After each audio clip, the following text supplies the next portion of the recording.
Have you ever sat in a parked car, staring at your own front door, and felt a strange, heavy resistance to going inside? It's not that you're afraid. It's not that there's a fight waiting for you. It's actually the opposite. It's the silence. It's the crushing weight of a good life that feels like it belongs to someone else. We are taught that marriage is the finish line. We're told that if you find someone stable, someone kind, someone who fits on paper, then you've won. But there is a silent epidemic of people who didn't marry for love. They married for safety. They married because they were tired of being alone. They married because it was the logical next step in a life they felt they were supposed to be living. And now they are waking up in a house built of shoulds. If you are listening to this and feeling a cold knot in your stomach, you know the questions that haunt the midnight hours. They aren't loud. They are whispers. Is this just what being an adult feels like? Am I just being ungrateful? Is it possible to be happy enough while being completely empty? The psychology of marrying someone you don't love isn't usually about malice. It's about a profound fear of the unknown. We choose the safe person because passion feels like a fire that might burn us, while stability feels like a blanket. But after 5, 10,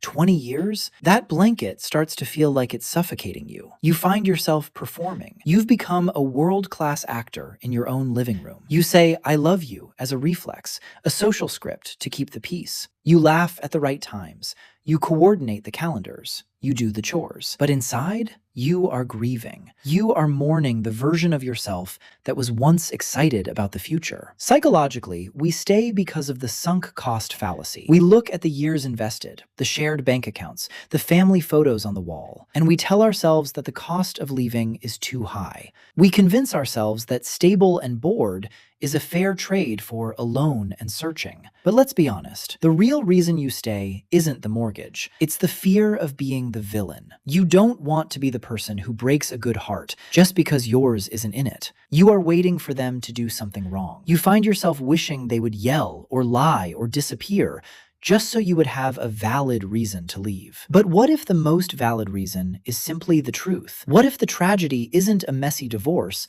but a 40-year marriage where two people lived as polite strangers? There is a specific kind of loneliness that only exists when you are sitting 3 feet away from someone who thinks they know you, but has no idea that you are drowning. You aren't a bad person for being here. You are a human being who tried to solve a chaotic world with a safe choice. But safety without connection isn't peace. It's just a very comfortable cage. Eventually, you have to ask yourself the hardest question of all. Is it better to spend the rest of your life protecting their feelings, or is it time to finally start living your own? If this reached you at the right time, maybe it's because you've been looking for permission to feel what you're feeling. You aren't alone in this silence. If you feel comfortable, leave a comment in the comments, or share a thought you've never been able to say out loud. And if you know someone who needs to hear this, someone who's been quiet lately, send this to them. Sometimes, the first step to being found is admitting you're lost. Have a wonderful day, and see you on our next one.